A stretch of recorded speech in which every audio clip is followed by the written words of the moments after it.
Hi, good evening, everyone. I'm Chief Meteorologist Janessa Webb. Hey, we're going to keep it simple tonight. Daytime highs 85 to near 90 degrees tomorrow afternoon. I have that forecast coming up. The only crime that I have committed is to fearlessly defend our nation from those who seek to destroy it. Just in tonight, former President Donald Trump addresses his supporters at his Mar-a-Lago estate, speaking publicly for the first time since his historic arraignment. Good evening, and thank you so much for joining us tonight for DC News Now at 9. I'm Thasmeen Mahfouz. Hi, everybody. I'm Chris Flanagan. The former president made history today as he walked through the door of a New York City courtroom. He becomes the only former president ever to be charged with a crime. And about an hour ago, Trump walked up to the podium in Florida, greeted by a crowd of cheering supporters and family members at Mar-a-Lago, eagerly awaiting his return. Yeah, and Trump's historic booking and arraignment happening in New York, the city that once elevated him to fame, could now lead to his downfall. Yeah, Trump pleaded not guilty today to 34 felony counts. The charges stem from falsified business documents tied to alleged hush money payments to adult film star Stormy Daniels just before the 2016 election. And our station in New York, Pix 11, has been following Trump's court appearance since the former president first landed in New York. Henry Rossoff reports tonight, and we do want to make it clear this was before Trump took to the podium. We got only a glimpse of former President Trump as he marched into a Manhattan criminal courtroom that was packed with police professionals, including court officers and Secret Service. He sat hunched forward for most of the hour-long proceeding, occasionally leaning back with a stern stare affixed to his face the entire time. He declared he was not guilty of 34 counts of falsifying business records to cover up an attempt to undermine the 2016 election, all by paying to catch and kill stories that would not be flattering to him, culminating with the payment of silence to an adult film star, Stormy Daniels, who alleges she had a brief affair with Mr. Trump a decade earlier. The former president denies this. Manhattan District Attorney Alvin Bragg says the number of felony counts represents the number of lies Mr. Trump told over and over again about payments made to his former attorney, Michael Cohen, in 2017 for normal legal services when they were really, according to Bragg, to reimburse hush money payments. Donald Trump, executives at the publishing company American Media Incorporated, Mr. Cohen, and others agreed in 2015 to a catch and kill scheme.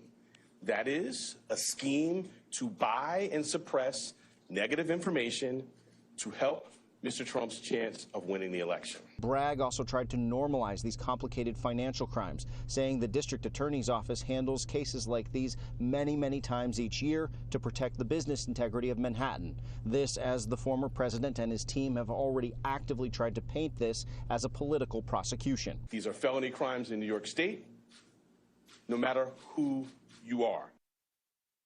And of course, we'll be watching this story very closely for you tonight as it continues to unfold. Yeah, well, we're not here on air. You can follow us online at DCNewsNow.com.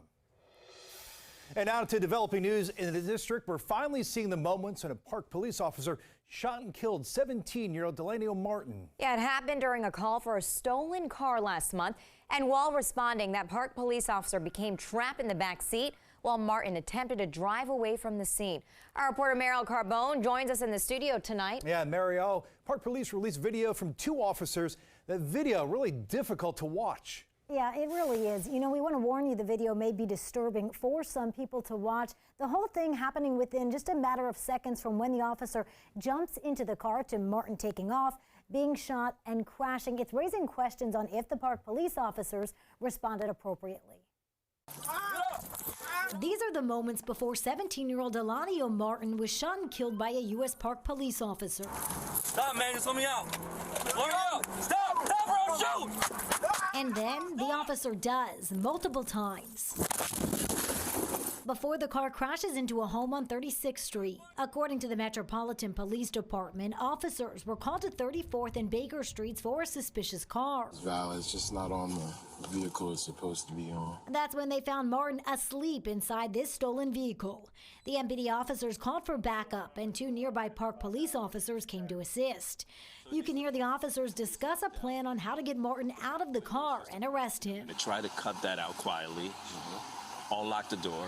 If he doesn't get started, doesn't wake up, then we're going to try to get in there grab him before he puts that car in gear. And an MPD officer says this multiple times. If he takes off, he takes off, but yeah, just don't get caught inside of that car.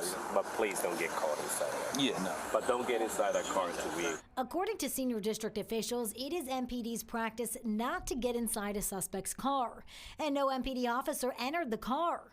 Park Police could not comment on its practices as the shooting is under investigation. But this video does show the Park Police officer jumping into the back seat. I don't know how you're going to explain this one. Martin's family saw the video today but did not speak to reporters. Instead, their attorney had this to say. One of Mr. Martin's sisters, she burst into tears. And the Metropolitan Police Department did the initial investigation on this shooting. It's since been turned over to the U.S. Attorney's Office. The U.S. Department of the Interior is also investigating. In the studio tonight, I'm Marielle Carbone, DC News Now. Marielle, thank you. Meanwhile, Park Police only just began wearing body cameras last year. It came in part following public outrage here in the DMV. Back in 2017, you may recall 2 Park police officers shot and killed 25-year-old Baishan Gaysar during a chase on GW Parkway. Gaysar was not armed. The chase and shooting all caught on dash camera footage by Fairfax police. And we have new details tonight on the Baltimore County brush fire that destroyed 29 homes earlier this evening. The Maryland Army National Guard is now assisting local firefighters in putting out the 8-alarm fire. The National Guard is using a Black Hawk helicopter to airdrop water onto that fire. The Guard is also assisting first responders in all other duties. All right, we are certainly seeing the effects of the brush fire. Let's check it out. Chief Meteorologist Janessa Webb. Yeah, and Janessa, the warm weather really just fueling the fire there.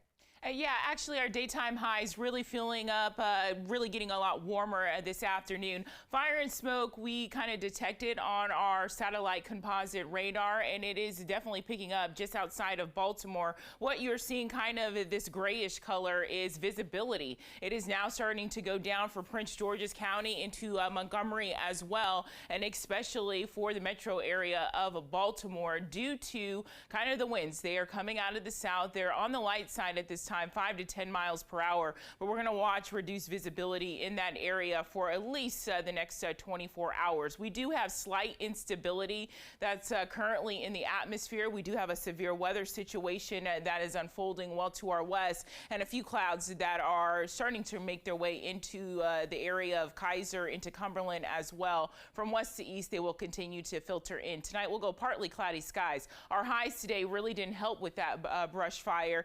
Upper 70s across eastern counties of the DMV, in the lower 80s well towards our west, but really we are nearly 15 to 20 degrees above average for this time of year. The breeze, it definitely calmed down, and this will be intact for at least the next 48 hours, so we're going to enjoy a good amount of sunshine going into tomorrow. Really the hot spot for tomorrow afternoon is going to be for the Mountain State region into areas of western Maryland. Tonight we're on the comfortable side, very uneventful here, but we are tracking in some rain going into your Thursday. I have issued a DMV first warn day. We'll track that in coming up.